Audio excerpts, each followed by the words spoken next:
Para mí es un honor hablar sobre hipertensión arterial.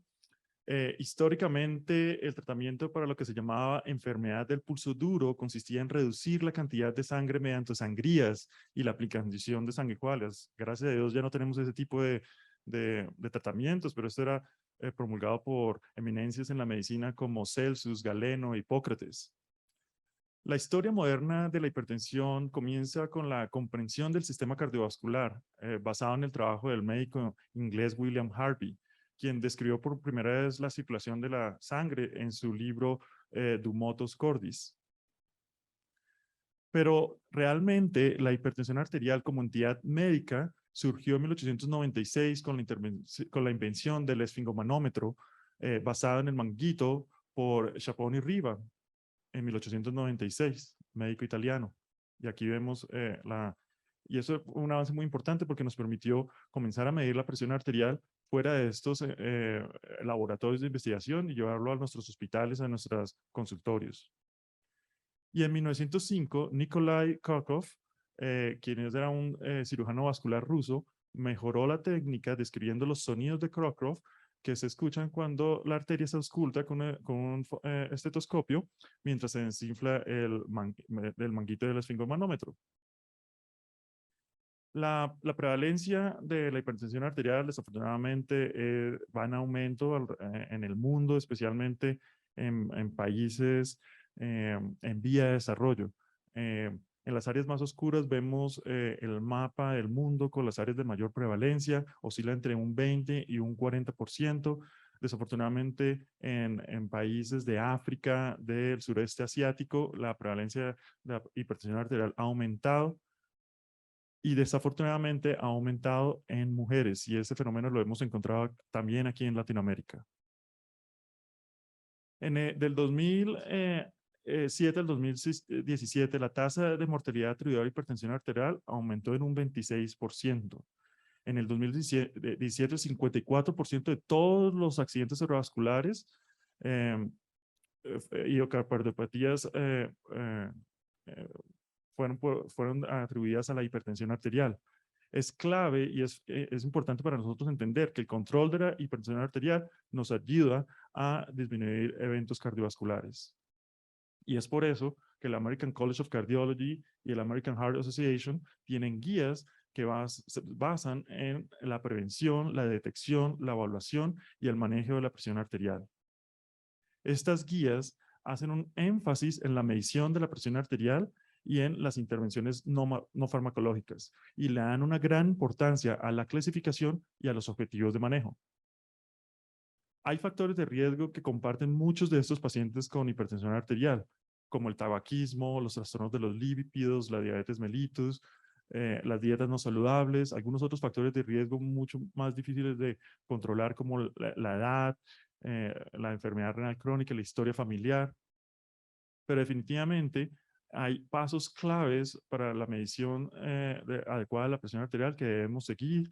Debemos siempre preparar a nuestro paciente, debemos utilizar el instrumento adecuado, debemos utilizar la técnica adecuada, debemos involucrar al paciente en el manejo de la hipertensión arterial. Entre más sepa el paciente de su condición, más éxito vamos a tener en el control de esta. Esto siempre me gusta recordarlo en cualquier ámbito académico, son las instrucciones para la toma de la adecuada presión arterial. Desde estudiantes hasta especialistas, todos debemos saber cómo hacerlo, porque tiene un gran impacto en la identificación y control de esta. Recuerden que nuestros pacientes siempre deben estar sentados en una silla, no debemos tomar la presión arterial en la camilla o en la cama, no. Tienen que estar sentados en una silla con un adecuado soporte de la espalda. Debemos evitar que crucen las piernas, debemos estar seguros que los pies estén en el suelo, el brazo en donde vamos a hacer la medición debe estar apoyada en una mesa o estar apoyado a nivel del corazón, y ojalá después de que el paciente esté sentado en silencio durante 5 minutos. No debemos hablar durante la toma de la presión arterial y debemos evitar que el paciente hable durante la presión de la toma de la presión arterial. Estas son las categorías de presión arterial en adultos. Recordemos que hipertensión estadio 1 es aquella hipertensión arterial sistólica entre 130 y 139, diastólica entre 80 y 89, pero más importante, el estadio 2, que es cuando generalmente se recomienda el manejo farmacológico, la hipertensión arterial sistólica está por encima de 140. Es muy importante que cada vez que tomemos la presión arterial en un paciente, siempre tengamos en nuestra mente el cálculo del riesgo cardiovascular en este paciente. Porque acuérdense que la hipertensión arterial es solamente uno de los componentes del síndrome metabólico. Y hay calculadores del riesgo cardiovascular que son fácilmente, las podemos utilizar fácilmente en nuestros computadores, en nuestra práctica diaria o en nuestros incluso teléfonos personales. Es muy importante la detección de hipertensión enmascarada en pacientes que están en tratamiento farmacológico. Cuando debemos sospechar de hipertensión enmascarada, la debemos considerar cuando se controlan las presiones arteriales en el consultorio, pero el paciente tiene mediciones domiciliarias elevadas. ¿Y cuando sospechamos eso? Este paciente que nos llega al consultorio, la presión arterial está bien, pero encontramos mayor gravedad del órgano blanco de lo que estábamos esperando. Y generalmente el diagnóstico de esta es a través de monitorización ambulatoria de la presión arterial. Otro aspecto de la hipertensión arterial que es muy importante es la identificación de hipertensión de bata blanca. Es esta condición en la que hay hipertensión arterial cuando el paciente va a la consulta médica. También es muy importante en estos casos el monitoreo ambulatorio de presión arterial y es realmente la forma como vamos a identificar esta condición y iniciar tratamiento adecuadamente. Siempre que vemos un paciente con hipertensión arterial, debemos tener en nuestra mente que hay causas comunes de esta, como enfermedades renales, apnea obstructiva del cuerpo, la presencia de drogas como cocaína o alcohol. Hay otras causas no comunes de presión arterial, pero que debemos también tener en cuenta, como trastornos endocrinológicos, el síndrome de Cushing, el hiperparatidilismo, coartación aórtica, debemos tener en mente. Hay definitivamente intervenciones no farmacológicas que son importantes y debemos iniciar en el manejo de nuestros pacientes lo antes posible. La reducción del peso, una dieta saludable con un consumo rico en frutas, verduras, granos enteros, disminución de las grasas saturadas. Definitivamente la reducción de la ingesta de sodio en la dieta, el objetivo primordial es ojalá menos de 1500 miligramos al día. Mayor ingesta de potasio en la dieta también tiene un adecuado impacto en el manejo de hipertensión arterial en los pacientes.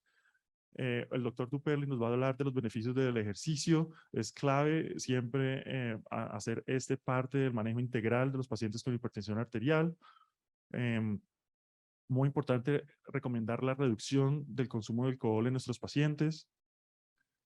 Y siempre que vamos a iniciar el manejo de los pacientes con hipertensión arterial, debemos tener un mínimo de pruebas para clínicas que les debemos solicitar.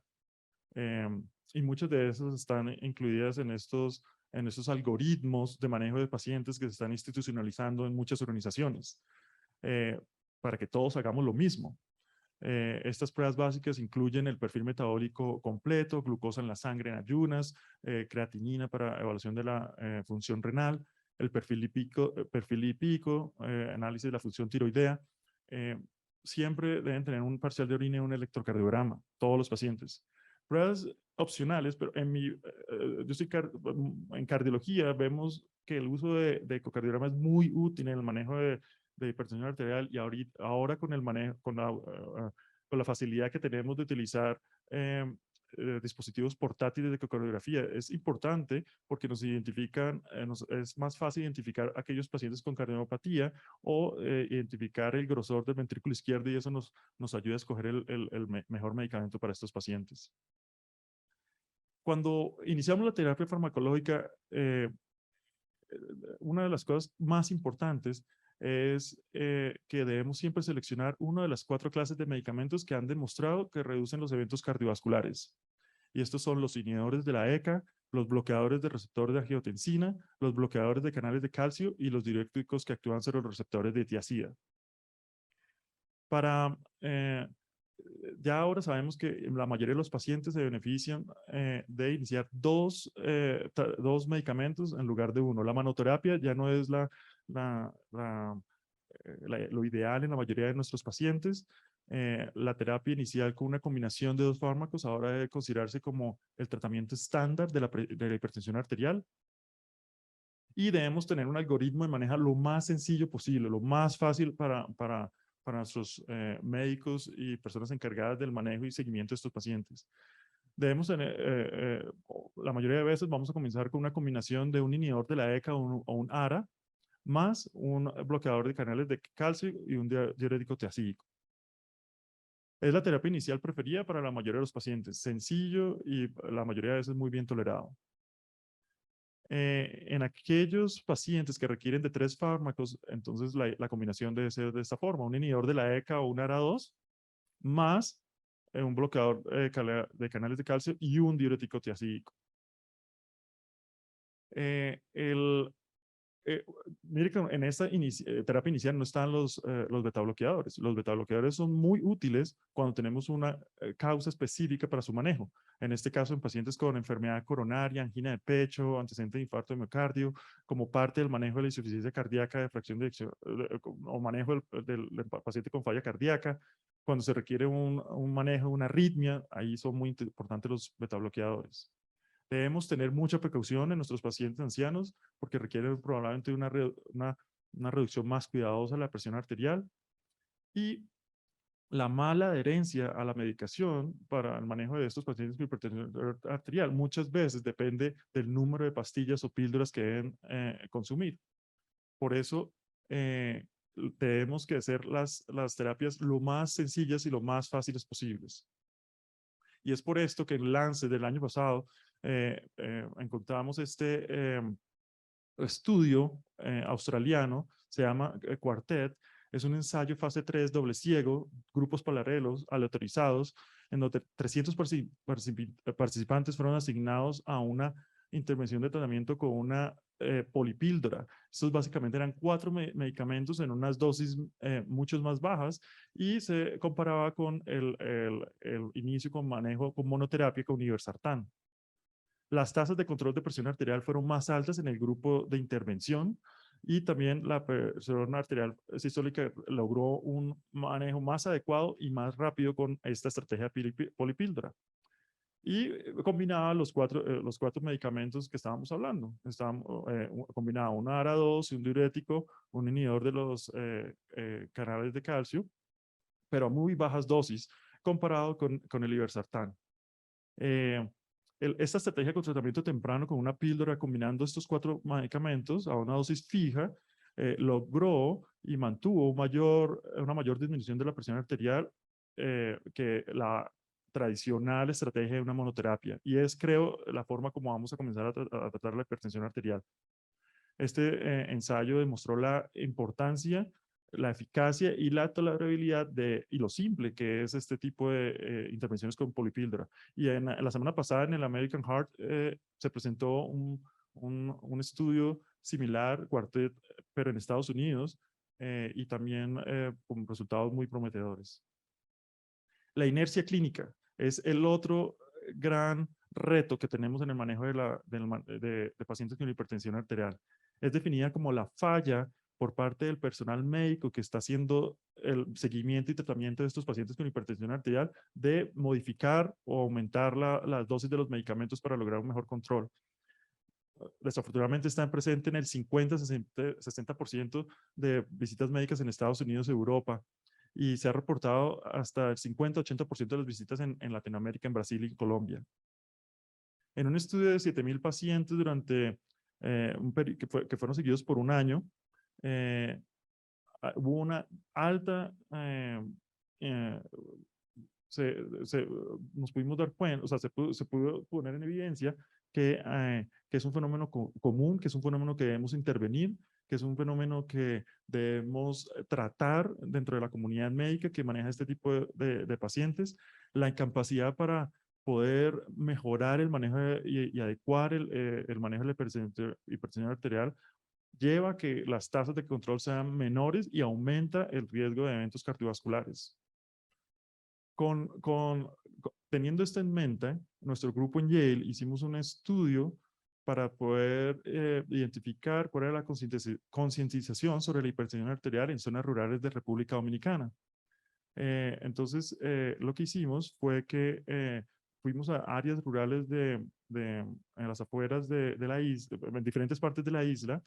Entrevistamos a adultos de estas comunidades de la provincia de Peravia y lo que identificamos era qué tanto, o sea, queríamos saber qué tanto sabían de la hipertensión arterial, cómo estaba, qué tan adecuadas estaban qué tan adecuadas estaban eh, eh, estaba la presión arterial en estas comunidades.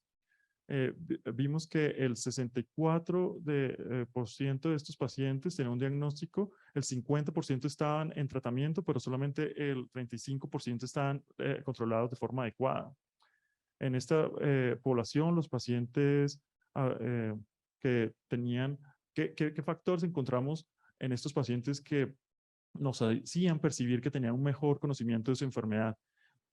Muy similar a lo que pasaba en la clínica de hipertensión aquí en la Fundación Santa Fe de Bogotá. Las mujeres, el tener alrededor más de 55 años, el tener un seguro médico y tener una visita médica por lo menos una vez al año, hace que estos pacientes tengan una mejor conciencia de su enfermedad. Y recuerden que entre más involucremos al paciente, entre más ellos sepan sobre su enfermedad, es más fácil el manejo de esta patología. De las 507 visitas revisadas, 167 correspondían a pacientes con hipertensión arterial no controlada. De estos pacientes con hipertensión arterial no controlada, 33% tenían una razón documentada por la cual el paciente no estaba controlado o no se hacía una modificación en el manejo. Solo el 2% tenía documentado una intervención activa para el mejor control de la hipertensión arterial. Y eso nos da que el 65% de estos pacientes que asistieron a una clínica de hipertensión en República Dominicana, hubo un fenómeno de inercia médica. 65% de estos pacientes no hubo una intervención.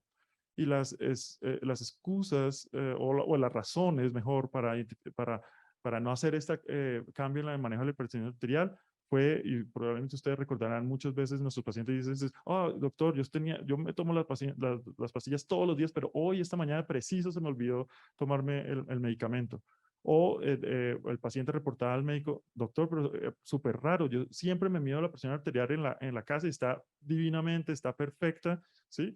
Y por esa razón el médico tampoco hace la modificación o la investigación a ver si se trata de una hipertensión enmascarada o de bata blanca. Y, o también otro fenómeno es que el médico documenta que quiere primero iniciar estilos de vida, modificación de estilos de vida o tratamientos no farmacológicos antes de la intervención en medicamentos. Entonces, este estudio nos demostró que, desafortunadamente, la inercia es un fenómeno, la inercia médica es un fenómeno que es común. Aquí esto es simplemente las guías para recordar que generalmente iniciamos el tratamiento farmacológico cuando la presión arterial está por encima de 140/90. ¿Cómo podemos mejorar la tasa de éxito de nuestros pacientes? Y muchas de estas cosas eran intervenciones que hacíamos en la clínica de hipertensión arterial aquí en la Fundación Santa Fe de Bogotá. Muy importante la educación, no solamente de los pacientes, sino de las familias. Reuniones mensuales con ellos donde se les explica qué es la hipertensión arterial, cómo se debe tratar, inclusive establecer simposios de hipertensión arterial para pacientes, clases de cocina, no solamente para el paciente, sino la persona que cocina en la casa. Promover mediciones de la presión arterial en el hogar, así como los diabéticos tienen glucómetro, los pacientes con hipertensión arterial deben tener un aparato de medición de presión arterial en la casa y saber manejarlo. Consejos de ejercicio, acondicionamiento, especialmente en los adultos mayores. Control del estrés, evitar el consumo de AINES y tener mucho cuidado con el consumo de medicamentos de venta libre y siempre identificar la apnea obstructiva del sueño. A veces toca hacer toca tener nuevas ideas, pensar un poquito, ir un poquito más allá, y eso nos lo demostró el ahora ya clásico artículo publicado en el New England Journal of Medicine, donde este es un ejemplo como una estrategia de manejo de hipertensión arterial, no en el hospital, no en el consultorio, pero en barberías o en peluquerías, en adultos afroamericanos, resultó adecuado con la participación de expertos farmacéuticos para el manejo de esto y logró tasas de... Entonces, a lo mejor nos preocupamos, analicemos nuestras comunidades, a dónde tenemos que ir para tratar a nuestros pacientes.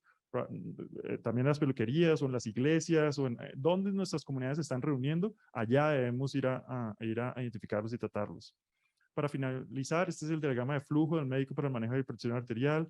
Debemos medir la presión arterial con precisión. Debemos tener en mente los diagnósticos de hipertensión arterial enmascarada o de bata blanca. Debemos pensar en causas secundarias de hipertensión arterial. Debemos identificar el cambio de estilos de vida.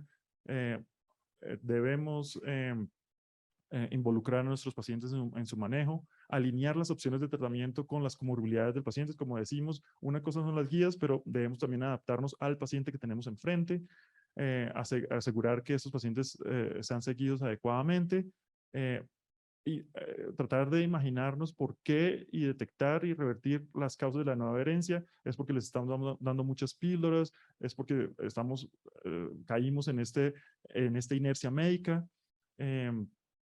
Y para despedirme con esta obra de nuestro artista Fernando Otero, recuerden que la hipertensión arterial es solo uno de los componentes del síndrome metabólico. Entonces, siempre que veamos un paciente con hipertensión arterial, preguntémonos cómo están sus lípidos, cómo está su glucosa, porque probablemente también pueden tener trastornos de estas patologías. Muchas gracias.